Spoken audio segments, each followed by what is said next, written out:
Buzzing stocks इसलिए भी discuss करना जरूरी है, तो बहुत सारी खबरें रहती हैं, उन खबरों के बारे में आप लोगों को जानकारी होनी चाहिए। और अगर आपके पास वो शेयर हैं तो क्या स्ट्रेटजी होनी चाहिए, अगर आप उसमें कुछ ट्रेड करना चाह रहे हैं, निवेश करना चाह रहे हैं तो क्या स्ट्रेटजी होनी चाहिए, उसके लिए हम अपने एक्सपर्ट यानी कि संतोष जी से अभी पूछेंगे। तो एक एक करके वो तमाम कंपनियां जो है स्क्रीन पर लेके आते हैं। पहली कंपनी जरा स्क्रीन पर लेकर के आइए और उसके बाद से फिर आज की इस चर्चा को शुरू करते हैं। तो बजिंग स्टॉक्स में पहली जो कंपनी है वो है पीएनबी गिल्ड्स की। पीएनबी गिल्ड्स, जी हाँ, जेपी मॉर्गन के ग्लोबल बॉन्ड इंडेक्स का हिस्सा होगा भारत। ये हमने खबर आपको कार्यक्रम की शुरुआत में बताई।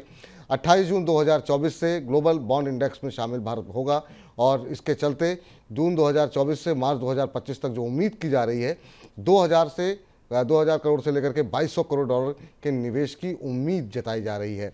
और आपको बता दें, चूंकि पीएनबी गिल्ड बॉन्ड मार्केट में काफ़ी एक्टिव है और जो है इसके चलते आज यहाँ पर काफ़ी शानदार मूव देखने को मिल रहा है। ऑलरेडी हम देख रहे हैं कि सुबह से ही करीब 15% से ज़्यादा की तेज़ी देखने को मिल रही थी। अभी अगर हम देखें कि क्या रुझान यहाँ पर देखने को मिल रहा है तो अच्छा खासा मूव अभी भी देखने को मिल रहा है। 18% की तेज़ी अब पीएनबी गिल्ड में है।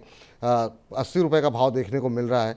सर, ये रैली कितनी जो है और सस्टेनेबल है? जिनके पास हैं उन्हें क्या स्ट्रेटजी अपनानी चाहिए? क्या प्रॉफिट बुक कर लेना चाहिए एक दिन में 18% का मूव देख करके? जिन लोगों को लग रहा है कि ये तो कहानी अभी सामने से अब आई है और लंबे समय से शेयर एक रेंज बाउंड में था, तो क्या अभी करंट लेवल पे बाइंग की जा सकती है? देखिए, करंट लेवल पे तो बाइंग मुझे नहीं लगता कि आपको करना चाहिए। डेफिनेटली सेक्टर के लिए न्यूज़ काफ़ी अच्छी है और कंपनी जो है कह लें कि अंडर राइटिंग करती है गवर्नमेंट सिक्योरिटीज़ में, गवर्नमेंट को फंड जुटाने के लिए काफ़ी अच्छा काम, और उसमें ट्रेड भी करती है। जैसा कि अगर फॉरेन जो है पार्टिसिपेंट्स आएंगे तो इनके काम में और ज़्यादा बढ़ोतरी होगी, और उसके कारण जो हम देख रहे हैं कि इसमें एक बढ़िया जंप देखने को मिला है। अगर आप चूंकि ये एकदम फिक्स इनकम में है, और मुझे लग रहा है कि यहाँ पर फिक्स इनकम वाली सिक्योरिटीज में ऑलरेडी अगर इतना बढ़ गया है, थोड़ा सा आपको बैकफुट पे रहना चाहिए। निचले स्तरों पर मिले आपको, मुझे लगता है कि एटलीस्ट 70 के आसपास अगर आप लेते हो तो जाकर आपका रिस्क थोड़ा एडजस्ट होता है। 70 72 ये लेवल काफी अच्छे होंगे। इन लेवल पे मैं कहता हूँ कि आप अवॉइड करिए। डेफिनेटली आपको, चूंकि ये जो अनाउंसमेंट आया है वो नेक्स्ट ईयर से वो लागू करेंगे, तो इसमें थोड़ा टाइम लैग है, और आपको कभी भी जब ये कूल ऑफ होता है तब आप ध्यान रखें उस पर। तो कूल ऑफ होता है तो ध्यान रखें। इस बीच बहुत सारी टिप्पणियां आ रही हैं। संदीप उपाध्याय जी कह रहे हैं कि विपुल जी, मेरा सवाल लेने के लिए धन्यवाद, और संतोष जी, आपके सुझाव के लिए आभार और अभिनंदन। बहुत बहुत शुक्रिया संदीप जी, इतने अच्छे शब्दों का प्रयोग करने के लिए। और राजेश नरूला जी का टिप्पणी आई है, विपुल जी एंड मनी 9 रॉक्स। बहुत बहुत शुक्रिया नरूला साहब, आप लोगों के तमाम शब्द जो है बड़ी ऊर्जा देते हैं। इस बीच अगली कंपनी को लेकर के आते हैं स्क्रीन पे, और अगली कंपनी है आईटीआई लिमिटेड, जहां पर कि आज हम देख रहे हैं कि बड़ी ब्लॉक डील की खबर आई है। और आपको बता दें कि करीब 15.04 लाख शेयरों की ये ब्लॉक डील हुई है, और ये ब्लॉक डील हुई है 28.7 करोड़ रुपए में, और कुल जो है 0.17% हिस्सेदारी के लिए ये ब्लॉक डील हुई है। और इस बड़ी ब्लॉक डील के चलते आज हम देख रहे हैं कि शेयर के अंदर अपर सर्किट लगा हुआ है 10% का, और शानदार मूव यहाँ पर देखने को मिल रहा है।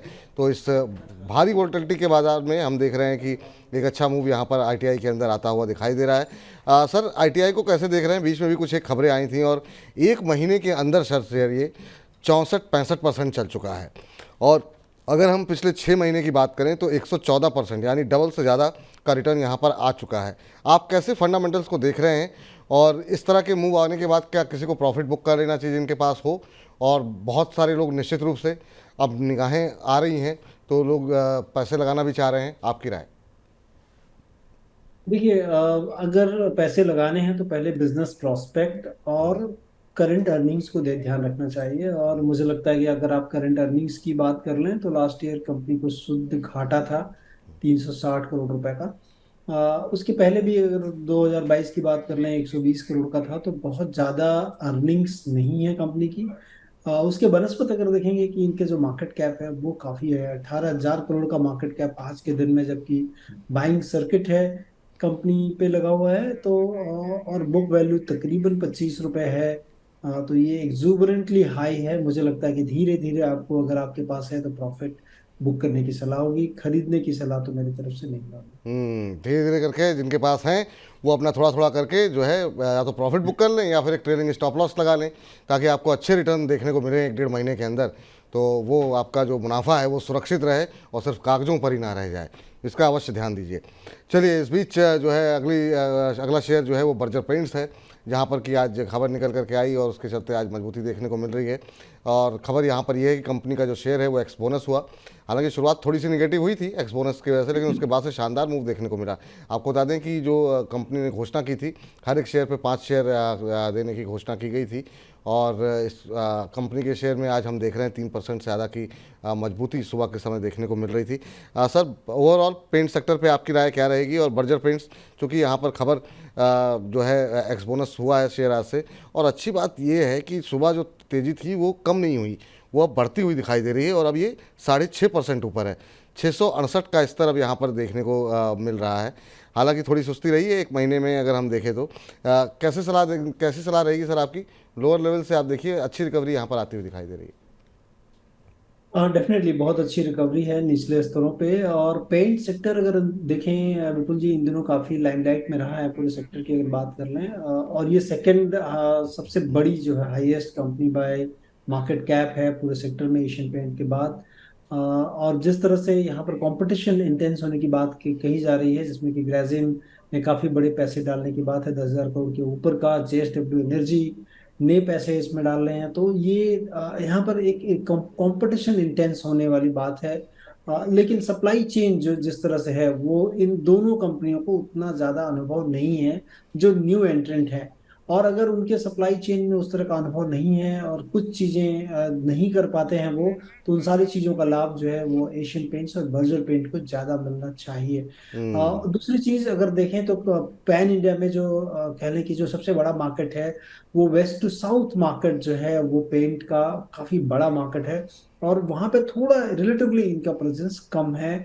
और वहाँ एशियन पेंट ने काफी बड़े जो है दमदार जो है पोजीशनिंग कर रखी है एसक्यूज के द्वारा। और इस कंपनी में नॉर्थ और ईस्टर्न साइड में ज्यादा है इनका प्रेजेंस। मुझे लगता है कि थोड़ा अगर और यहाँ से ऊपर उठता है तो धीरे धीरे प्रॉफिट बुक करें, क्योंकि आने वाले दिनों में इंटेंस कंपटीशन की बात की जा रही है। क्रूड के दाम भी अभी बढ़ रहे हैं धीरे धीरे। तो ये तमाम चीजें जो हेडविंड हो सकती हैं कंपनी के लिए, वो आने वाले दिनों में होगी। तो धीरे धीरे प्रॉफिट बुक करें, क्योंकि इन सारी चीजों को देखते हुए कंपनी ने भी काफी इन्वेस्टमेंट भी अभी 1,000 करोड़ रुपए का करीब 1 सालों में अपने ग्रोथ एसेट्स में डाला है इन्होंने। ठीक। इस बीच अब अगली कंपनी लेकर के आते हैं, और ये कल से खबर जो है, कल शाम से ये खबर काफ़ी तेज़ी से तैर रही थी और सुबह सब लोग इंतजार कर रहे थे कि आखिर में क्या इसका असर होगा। Glenmark pharma. अब ग्लेनमार्क लाइफ में 75% हिस्सेदारी जो है कंपनी जो है वो निरमा को बेचेगी, और ये पूरी डील जो है वो 615 रुपये प्रति शेयर के भाव पर 5651 करोड़ रुपए में ये हिस्सा बिक्री की जाएगी। अब आज हम देख रहे हैं सुबह तो करीब 5% से ज़्यादा की 6% से ज़्यादा तक की तेज़ी माफ़ कीजिए गिरावट देखने को मिल रही थी, लेकिन अब थोड़ी सी रिकवरी है, लेकिन अभी भी 3.25% के आसपास की गिरावट इस शेयर में देखने को मिल रही है। सर, कैसे देख रहे हैं इस फैसले को आप? एक बड़ी डील हुई है, अब कंपनी ये कह रही है कि वो जेनरिक से हट करके बाकी चीज़ों पे फोकस करना चाह रही है। इस डिसीजन को आप कैसे देख रहे हैं, क्योंकि इसको लेकर के काफ़ी चर्चाएं चल रही हैं और कई लोग कंपटीशन में मौजूद थे इसके लिए। अब जो प्रॉफिट बुकिंग देखने को मिल रही है, और ये प्रॉफिट बुकिंग सर यहीं पर देखने को नहीं मिली, बल्कि पूरे फार्मा इंडेक्स को नीचे खींच दिया। हम पूरे फार्मा में सिप्ला से लेकर के, हालांकि इसका असर नहीं होना चाहिए, लेकिन सिप्ला से लेकर तमाम शेयरों में आज गिरावट रही। ओवरऑल आपकी राय क्या रहेगी इस डील को लेकर के, और ग्लेनमार्क फार्मा पे क्या करना चाहिए? देखिए, ग्लेनमार्क ऐसे एसेस तो मुझे लगता है कि ग्लेनमार्क अगर वो अपना हिस्सेदारी अगर बेचेंगे तो इनके पास जो पैसा आएगा शायद उससे जो ग्लेनमार्क पे डेट है वो कम होना चाहिए और कंपनी का कैश फ्लो सुधरना चाहिए पहले से। और बहुत ज़्यादा कहने की ओवर प्राइस्ड भी नहीं दिख रहा है। और इन दिनों कंपनी धीरे धीरे अपने ग्रोथ एसेट्स में भी पैसे काफ़ी डाला है कंपनी ने। तो लॉन्गर टर्म में डील पॉजिटिव होगी कंपनी के लिए, क्योंकि इनका जो है जेनरिक से निकलकर जो है अपने फोकस करेंगे बिजनेस में। तो मुझे लग रहा है कि वो ज़्यादा एक अच्छी स्ट्रैटेजी होगी, प्रूडेंट स्ट्रैटेजी होगी। लेकिन वो बिजनेस काफ़ी अच्छा कमांड करता था मार्जिन पे, वो मार्जिन अब ये फोरगो कर देंगे। बट इवन देन इनके डेट का बोझ कम होगा तो कंपनी जो है आगे सोच सकती है और ज़्यादा फार्मास्यूटिकल्स में। तो लॉन्ग टर्म में मुझे लगता है पॉजिटिव है, लेकिन इन दिनों काफी स्टॉक में बढ़त देखने को मिली है। अवॉइड करें इन स्तरों पे, लेकिन सब्सटेंशियल करेक्शन होता है तो डेफिनेटली सोच सकते हैं इस पे। तो ये स्ट्रेटजी यहाँ पर अपनाइए, ठीक रहेगा। चलिए अगली कंपनी पर जाते हैं, जरा स्क्रीन पर लेकर के आइए। इस बीच बहुत सारी कलाकृतियाँ आकाश जैन जी भेज रहे हैं। आकाश जी कोई सवाल हो तो भेजिए, इतनी कलाकृतियों का हम लोग क्या करेंगे। आइडिया फोर्स पर खबर है। खबर ये है कि कंपनी को 58 करोड़ रुपए का एक ऑर्डर मिला है, और ये भी ऑर्डर जो है वो ड्रोन को लेकर के ही है। ये ऑर्डर 400 सर्वेलेंस कॉप्टर की सप्लाई के लिए दिया गया है। एमएनएस मार्केटिंग करके कोई कंपनी है शायद, जहाँ तक मुझे याद आ रही है, उसको उससे ये ऑर्डर मिला है। और आज जो ऑर्डर मिलने की खबरें आई तो आधे परसेंट 1% के आसपास की मजबूती थी, लेकिन उसके बाद काफ़ी तेज़ी के साथ नीचे भी गया। 1% के आसपास की बढ़त थी, फिर आधे परसेंट की रह गई। अभी देखते हैं क्या स्थिति देखने को यहाँ पर आइडिया फोर्स में देखने को मिल रही है। तो ऑलमोस्ट फ्लैट है, करीब करीब 0.17% के आसपास की तेज़ी देखने को मिल रही है। आइडिया फोर्स सर, कैसे देख रहे हैं इस कंपनी को? हाल फिलहाल की लिस्टिंग है, और जब से लिस्ट हुई है उसके बाद से भी कई सारे ऑर्डर्स की खबरें यहाँ पर आती हुई दिखाई दे रहे हैं। ये वो नए क्षेत्र हैं जैसे जो कि आने वाले समय में अच्छा कर सकते हैं। आप कैसे देख रहे हैं इसको, आइडिया फोर्स को? आइडिया फोर्स को मैं तो देख रहा हूँ कि थोड़ा महंगा लग रहा है, एटलीस्ट इन नियर टर्म। तो ये देखिए, इस डील के बावजूद भी कंपनी में के स्टॉक प्राइस में ज़्यादा इफेक्ट नहीं देखने को मिला है, क्योंकि जो स्टॉक प्राइस है, जिसे हम प्राइस टू अर्निंग मल्टीपल्स कहते हैं, वो तकरीबन 128 रुपए के आसपास है। ईवी बेटा जो है वो काफ़ी एक्सूबरेंटली हाई है, 70 के आसपास है। तो इतना हाईली प्राइस स्टॉक जो है में निवेश करके पैसे कमाने काफ़ी मुश्किल होंगे। मुझे लगता है कि और कूल ऑफ होने की जरूरत है, तभी इस पे ध्यान दिया जाए। और कूल ऑफ हो जाने दीजिए, फिर उस पर ध्यान देने की आवश्यकता है। और आज की आखिरी कंपनी बजिंग स्टॉक्स की जहां पर खबर है, और ये खबर तो वैसे ही काफ़ी शेयर काफ़ी ज़्यादा सुर्खियों में रहा है पहले ही। आरवीएनएल, कई बार हम लोगों ने चर्चाएं की। अब यहाँ पर एक खबर ये आई है कि कंपनी ने एनएचएआई के साथ एक एमओयू किया है, और ये एमओयू वाराणसी और झारखंड के बीच में एक 6 लेन हाईवे बनाने को लेकर के किया गया है। और इसके चलते रांची कोलकाता से लेकर के जो है, ये आपको बता दें, वाराणसी रांची कोलकाता में एक 6 लेन हाईवे बनाने के लिए एमओयू किया गया है। और इस खबर के चलते आज हम देख रहे हैं कि अच्छी तेज़ी यहाँ पर 1% के आसपास की बढ़त देखने को मिल रही थी। करीब 1271-1272 करोड़ रुपए का ये पूरा प्रोजेक्ट जो है। सर आरवीएनएल, हालांकि ये जो काम करती है उससे थोड़ा सा अलग का एमओयू इन्होंने साइन किया है, लेकिन ये शेयर काफ़ी सुर्खियों में रहा, काफ़ी ट्रेडर फ्रेंडली भी रहा, इन्वेस्टर फ्रेंडली भी रहा। लोगों को अच्छे रिटर्न भी देखने को मिले। आज भी 100% की तेज़ी है, 160-161 के आसपास ये शेयर अभी चल रहा है। क्या संभावनाएं यहाँ पर तलाशी जाएं सर? पिछले 5-6 महीनों में तो का 150% के आसपास का, 145% का रिटर्न ये शेयर ऑलरेडी दे चुका है, और पिछले एक साल में 346% का रिटर्न दिए हैं इस शेयर ने। आपकी सलाह क्या रहेगी?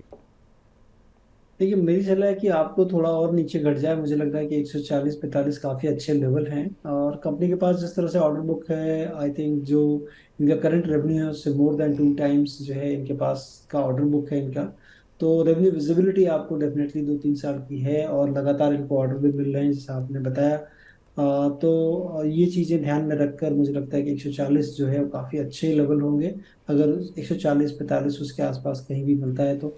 और बहुत ज़्यादा जो है एग्जूबरेंटली प्राइस्ड भी नहीं है, मतलब स्टॉक प्राइस टू अर्निंग अगर देखेंगे 20 के 22 के आसपास है, ईवी एबिटा 15 के आसपास है। तो लेकिन बिजनेस की मार्जिन थोड़ी कम है, 6% के आसपास है।